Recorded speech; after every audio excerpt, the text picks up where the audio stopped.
So let's discuss market research. Market research is actually a really super important step of this entire process. And there's a lot of just juiciness and awesomeness that comes from market research. All right. So why? Why do we do market research? Well, first and foremost, it makes sure that you really understand your audience. All right. It's easy to think, oh, well, I left my corporate job 2 years ago and I know what it's like, but a lot can change in 2 years, culturally, generationally.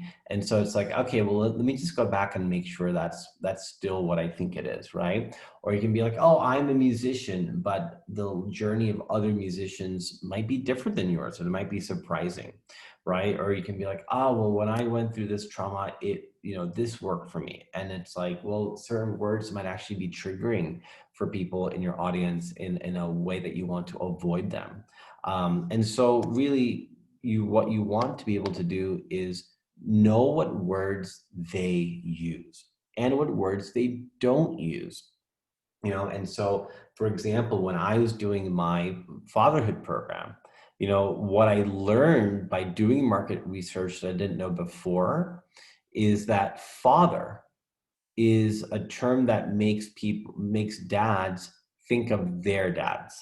Yeah, like their dad is their father, and it's an authoritarian figure. It's older, it's wiser. Sometimes it's a little bit more serious. So it's very older generation. And the word dad is what dads like to call themselves. You see their kiddos are calling them dad or dada. So dad is more fun, it's more whimsical, it's more young. Father is much more held in a certain regard. And so that really helped me understand what I wanted to call, my work in the world. And I ultimately chose that I want the old kind of sacredness of and bringing the archetypal stuff. So that's why the integrative father was born on purpose, knowing that I didn't want to be that kind of fun whimsical thing. However, when I decided to put on a program, I decided to call it Dad Week because I wanted it to attract people, because I wanted to seem fun and I wanted to seem whimsical and I want to relate to dads, right? And so my brand is the integrative father because that's who I am. My offering is called Dad Week. Okay, so just helps you understand what words to use in different ways to see where you want to be. So this also is a process helps you discover something new to add to your offering or your marketing. And so a variety of things came forth for me where I would just use their words to be like, oh wow, like literally it's like I sometimes I just want to break, or I feel provider pressure, or I feel dad guilt. Like all these words came through and all these new layers of what I could add to my offering to make it really powerful out there in the market, and then give me the language to use in order to share it, all came through the market research. So, it's really, really important, this step. It's invaluable that people can give you their time to help you take this step. This also I have found from being a coach is that when I'm coaching others, it gives them this feeling that they've done the work, right? And that they know their offer will resonate. So that's what I want for you. For a few people, they're just like, well, who am I? Who am I to do this? And all those little questions come up in their brain. And so going through taking the time of doing market research will kind of give you that self-satisfaction that you have done the work, that you have gone out there and done what's needed to get done. And not only that, but now your offer will resonate. That you're actually giving people what they need. So again, it's a very, very, very powerful thing. And it helps you avoid the two most dangerous words that you can use as a coach. And those are, I think. Well, I think people will want this. I think I should do this. I think it's like, no, just go find out. Just go do some market research and find out, do people really want that? Do they really, like, oh, I think I should make it 4 weeks. I think I should make it 8 weeks. Well, what do people want? Ask dads. Would they rather do an 8-week program or a 4-week program? Ask artists who want a 2-week program or a 10-week program. You know, ask people who want to leave their 9 to 5. Ask people who've gone through trauma. Ask people who are in relationship. You know, ask couples. Like, talk to them. Don't just sit there and say, "Well, I think." Yeah, you want your expertise to come through, but you want it to be informed from your actual market. So avoid those two words, "I think," and just go straight to your market and do the market research. And it doesn't take that much time, but it is so incredibly valuable. And not only will you get these 4 things from doing market research, but it also generates leads that will flow into your offering. Okay, so this is a really, really powerful part of the entire journey, is that it can lead to actual sales as well, for the time investment that you're making. All right. Uh, so here's what an example market research post looks like. The process is pretty simple and straightforward to get it going. Okay, you're gonna make a post like this. Hey, are you blank? Which means, like, are you my target market? Are you all, have you all, or it could be, have you always wanted to be creative but didn't know how to step into it? Are you looking for leaving your 9 to 5 job? Are you feeling stuck in the cubicle?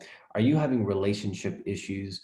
Are you still, holding yourself back from, your highest potential because of trauma you faced as a kid, right? So you just ask this question that, like, draws the right people in who are like, oh, that's me. Okay. So then you say, I'm looking for 10 people, and you can use your own words here. These are just words I'm using, make it your own. It'll be weird if every person who takes my training uses the same exact words, right? So make it your own. But say, hey, I'm looking for 10 people to do some market research with. Contact me so we can schedule a call and we'll chat for about 1 hour. And I'll be answering some questions that I've prepared for you. So you got to, again, first have them self-select who they are. Secondarily, let them know what this post is about. Number 3, tell them exactly what the next steps are in terms of what's going to happen. And then go deeper. I'll hold space for everything you want to share, and it'll help me incredibly in better sharing my work with the world and creating something powerful to help more people. So now you're inviting them to be like I'm going to hold space for you, and you're going to be part of something even bigger that's going to create a ripple effect. Okay, so you're showing them like, wow, this is going to be valuable for you. And then also it'll be a fun way for us to connect too. So it might be someone that you don't know so well, or something that you know but you haven't gone into depth with. So it's a fun way for us to connect as well. So just throw in like the benefits for them in addition to the benefit for you. So then you give them the specific action to take. Comment below or send me a PM if you're interested. You ask them scarcity. Just the first 10 people to respond will get the spots, and then say thank you. And then you infuse excitement, like, thank you. I'm excited to chat with you. I'm excited to go further and dive into this with you. And then also you can put, you're welcome to share this post or tag someone that you think might be a good fit, right? So this is, they might not be the right person, but like a lot of times when I posted about dad research, the wives would respond and say, oh my gosh, here's my husband would be great for this, right? And then they would tag their partners. So you want to make sure that if the people who read it aren't your exact example target, if they've gotten to this point in the post, they're going to tag the person that they want. Okay, so very simple, very straightforward. But again, there's psychological gates that you need to open. And so please follow in this format, in your own words, but follow in this format what your post will be. Okay, so you can literally take this, copy, paste it, and use it in a post. All right, so this is what you do. And I encourage you to do this today. If you have the space, do this today. In the next week or two, take 10 powerful calls in the way that I'm going to show you. And it is going to infuse your work like tenfold. You will feel tenfold more confident. You'll feel tenfold more like an expert. You will have such a connection to the market that you want to serve by taking these 10 calls. This is a really, really powerful step that you can be taking. So leading the market research call. Okay, here's what we do. First and foremost, before you take the call, you visualize the ideal outcome. The ideal outcome is that you get incredible downloads from this person. They feel really heard and seen, and they're really excited to learn more about what you're doing next. Okay, so that's the ideal outcome. That's before the call. Then, so you get on the call, thank you and check in. So yeah, is this still a good time for you? You want this person to be present with you. So you don't want to just kind of be doing a call when they're, putting the kids to bed or just had a bad day or, whatever might be happening. If it's not a good time, reschedule. Then chit chat. How are you doing? Hey, how's life been? Maybe I haven't talked to you since high school, like what's going on? So create a little time for chit chat, not too long, just 3 to 5 minutes. Then you go into your story positioning, or what is called your empowered sales narrative. Okay. And so this is more of like, hey, great. So great to hear your update. Here's what's going on for me. I'm finding that it's really important for me to help people find their purpose, or to give them an invitation into creativity, or, to use my background in relationships to support people or to help people through trauma, whatever it is you're doing.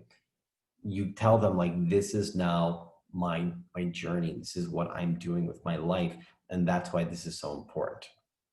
And you frame the call and just say, so what's going to happen is I'm going to take you and, question after question after question. I have a few questions. I'll watch our time, make sure that we wrap up in about an hour. You might find that your calls are taking longer. Just say, I'm finding the calls are sometimes we're going up to 90 minutes. Like, is that okay? I'll check in with you at the 1 hour mark, but are you okay to go a little bit longer? So just, have that conversation, but frame the call. I'm going to ask you a bunch of questions, and once we get to the answer, we'll go to the next one. I may interrupt you if I feel like I got the essence of what you want to say, just so that we have more time to make it through. Sound good? Okay, great. Invitation to vulnerability.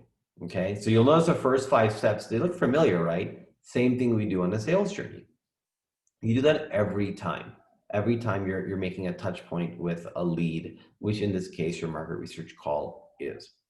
Then the thing that starts shifting is that you give them an invitation to vulnerability. So you say, listen, be as vulnerable and as open in answering these questions as you feel comfortable. However, the more vulnerable you are, the more insight I will get and the better I will be able to help people who are experiencing this. So just, invite them into that vulnerability. Then use what I call the ALPAR method. Okay. So this is where you ask a question. Then you just literally read the words, you ask it, and then you listen.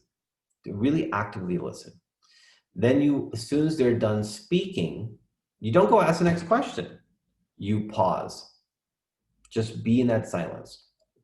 And what you'll find is that in that silence is when the deeper stuff will come through. They'll kind of be awkward. You'll be awkward, like not knowing what to say. And they'll say, well, yeah, and I guess the other thing that comes through is this, and that's your freaking golden nugget right there. That is making the whole call worth it. That's going to be the foundation of your offering. It comes in that moment of pause. Okay. So make sure you give that time to pause, and you're not just doing question, answer, question, answer, question, answer, question, answer, done. Okay. Really ask, listen, and pause once they're done speaking. Don't speak right away. And then once there's spaciousness, then you decide based on the question, based on how much information you need, you either ask or reflect. So you ask again, is there anything more? Okay, so you invite them to go deeper if you feel like you want to go there. And if not, then you reflect. Thank you. I can understand how that feels, right? That makes sense. I can really resonate with that. I've felt that too. Just give them some reflection to show them that they're not alone, that you've heard them. Okay, so this is what you want to do. You want to follow the ALPAR method as you go through. You don't want to fix. You don't want to suggest. You don't want to, give advice. You're simply holding space. Okay. So at the very end, you can ask for their reflection. Okay. And then ultimately, just for the ALPAR method, the point is for them to feel heard and seen. If they feel that, they've become a fan of you. Wow, you just really held me and heard me without trying to fix or suggest. Wow, thank you. And so if you use the ALPAR method, and you really allow them to feel heard and seen without fixing and suggesting, when you get to point number 8 and ask for their reflection at the end of the call, okay, so you've gone through all the questions, you ask for the reflection, so anything that you want to share with me, how was that for you? Any reflections? or feedback. They'll say, wow, no, I felt really heard and seen. Like, thank you. Thank you for not fixing. That was really beautiful. Is the ideal reflection you'll get. Then you say, thank you. You give gratitude. I really appreciate your time. Your time is so valuable to me. So again, you thank them at the beginning, you thank them at the end, and then you gain consent for inviting them to next steps. So you say, hey, so as I continue this process and put them together, I'd love to keep you informed of what comes from all this. Is that okay with you? Can I let you know what the program is that I put together and what it looks like? Yeah, that would be great. Let me know. Okay, great. I'll keep you posted. Now you've gained their consent to take them into the next steps of the journey, which is offering them the sales journey and or information about the program if it's a good fit for them. All right, so let's look at the actual market research questions, okay? So now I'm going to share the next piece.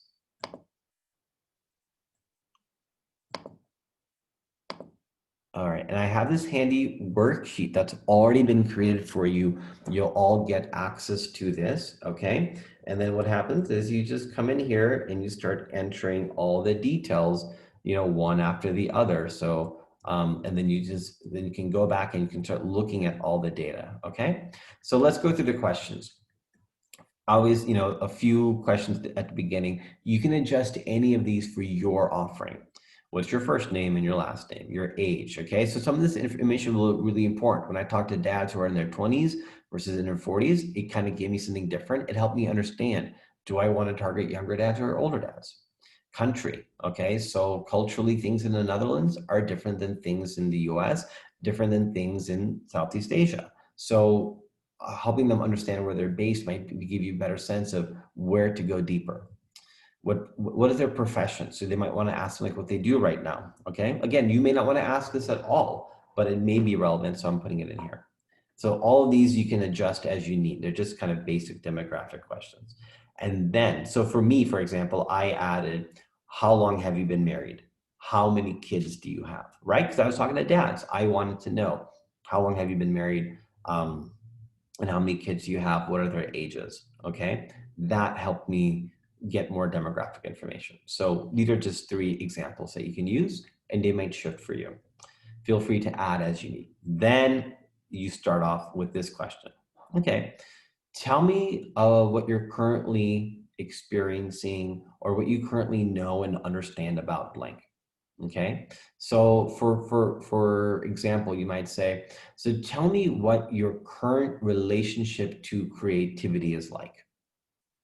Just let's just open up. What is your current relationship to creativity? What is your current relationship to purpose? What is your current relationship to trauma? Or if you're a relationship coach, what is your current relationship like? Tell me what your relationship looks like, right? Just describe it for me, okay? Or tell me what you know and you understand about,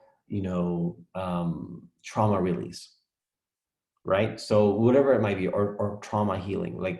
So based on who you are, this question will just take different shapes. But something around, what is your current relationship to, what is your current experience of, what do you currently know and understand about, okay, etc. Then, so once they've opened up, this is where you want to pause, let them go deeper, let them just describe. Let's really be in listening mode. This first question is meant to show them that you're ready to listen and that it's comfortable for them to speak. Then next you say, where are you experiencing struggle or resistance in your relationship to trauma, your connection to creativity, your purpose, your relationship, your whatever it might be?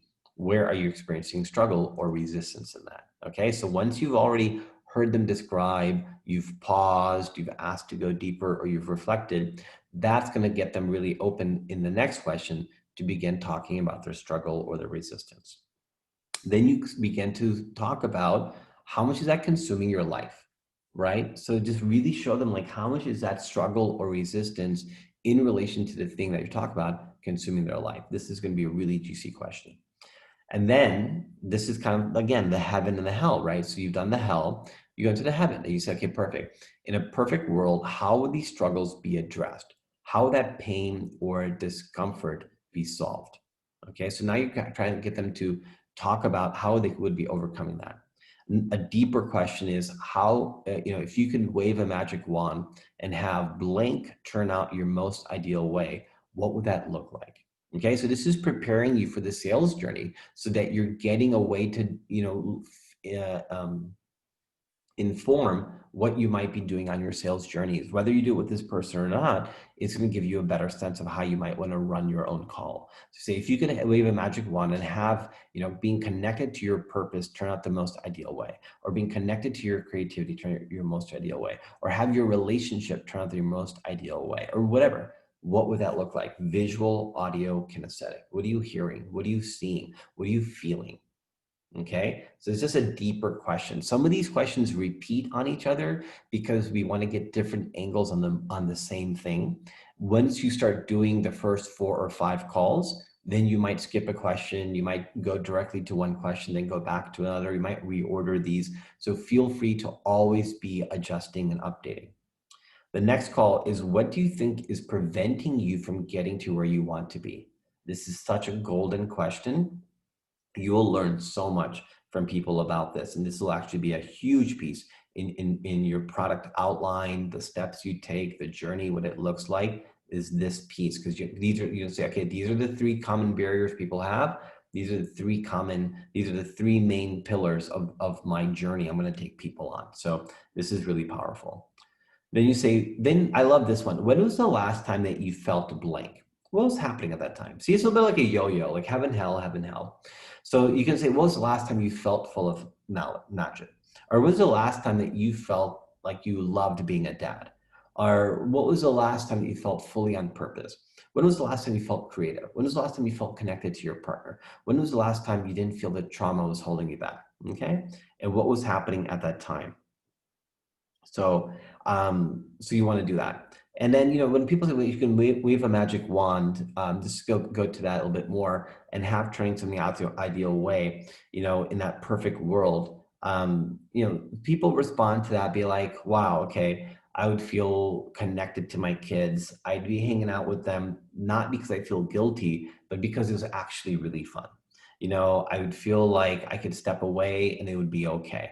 Right. And so that's the type of things that they're describing, because then they can describe their ideal setting, right? And you can even invite them and be like, oh, wow. And what sort of things might you be hearing, right? So that's what you want to do with the magic wand question. That's how people respond. They're envisioning what that would look like. Okay. And then this question here, what was the last time you felt blank? What was happening at that time? That's helping them remember, like, wow, has it been 2 years since they've hung out with their kids without feeling guilty? Has it been, 4 months since they felt like they've been on purpose? Has it been 10 years since they felt like they were actually been creative? Right. And then what was happening at that time? Well, while I was single, I was fresh out of college, I was la la la, like that's what was happening. So help them like remember that this is still available to them. The next question, what are the current ways that you take care of yourself? This is like a transition question, right? So you're talking about the last time you felt something, it's been a long time, you're highlighting the length of time it's been. Then you're asking, okay, well, I'm curious, what are the ways you take care of yourself? Wow, I really don't do that. I don't really give myself time for creativity. I don't really give myself time for my relationship. I don't do those things. Okay, well, what do you do, and what can you be doing more of?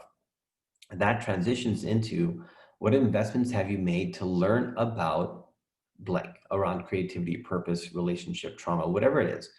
Have you read books? Have you taken courses? Have you done coaching? Have you attended events? So now you're getting a sense of, like, are they a good person for you to work with maybe? And what are people like them doing, if anything? And what I found with dads is that they don't really have a place to go. Maybe they've read a couple books, like, The Birth Partner. So they've read, what I found with my dad work is that people read a lot of books during pregnancy, but then after that, they just think parenting is intuitive. I was like, wow, that's a big insight. Okay, what if I created something that was that next step? And then straight up ask them, have you ever worked with a coach? Have you ever done a coaching program? Why or why not? They'll say, no, I've never done that, never considered it. Well, why not?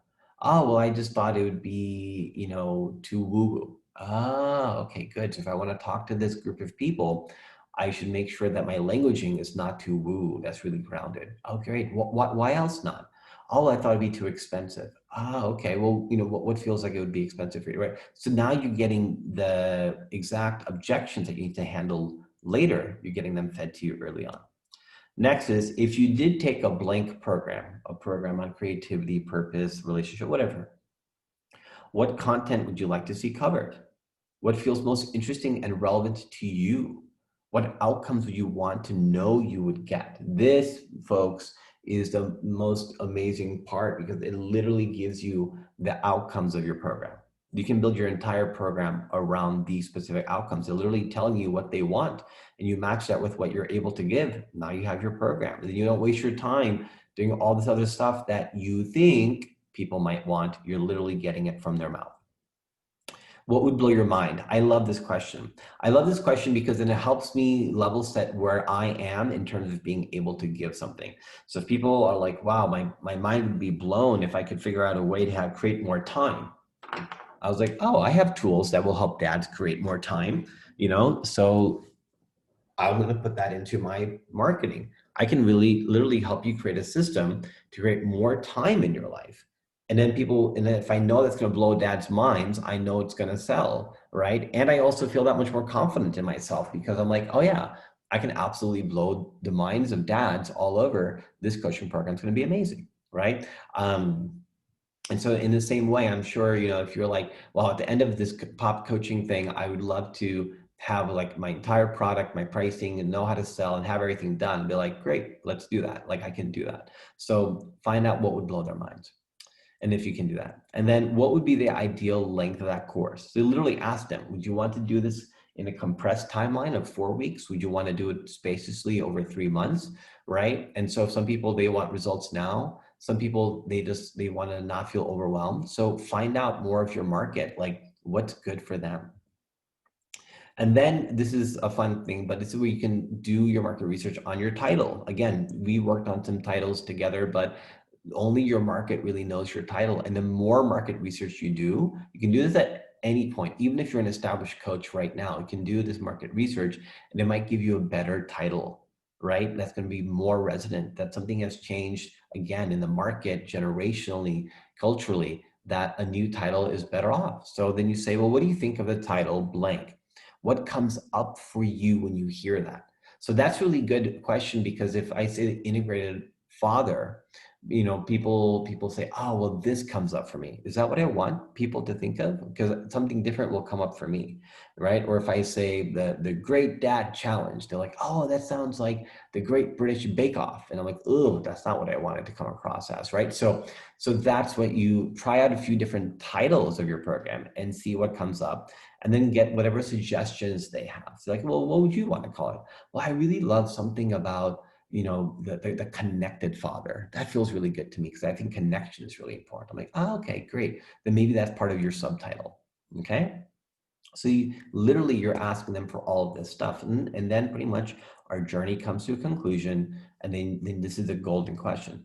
Who else do you know that I could talk to you? Can you please connect me with them? Because if this dad is like a dad that you've known and they're not going to buy from you, maybe there's dads in their network that will buy from you, right? So, and that happened to me a lot. I got suggested to other dads and then they became part of my program. So this is a great question to build your network, build your referrals outside of your social media, and to get more people that they know, and then say, who else would would you be able to connect me with? And then they do that, right? So again, if they're feeling seen and heard, then you ask them this question. All right. So these are the questions that I have suggested for you. This should take you about an hour to go through. You can subtract, you can add, you can do anything else that you want for this in order to make it exactly what you want it to be. All right. So this is the foundation, and you'll all get access to these market research questions. But you use the format that I taught you, you use these questions, you post in the way that I told you, you will get incredible outcomes. Even if you just do 5 calls at the minimum, do 5 market research calls, no matter how established you think you are, you will be surprised and you will want to do all 10. Telling you, doing 10 is really, really great. Usually around 11, 12, 13, you'll be like, okay, this is getting repetitive. And then usually you don't want any more than 15, but 10 is a good enough number. Start with 5. It is going to be a really powerful practice for you and make you and your program offering that much more powerful. So thank you so much.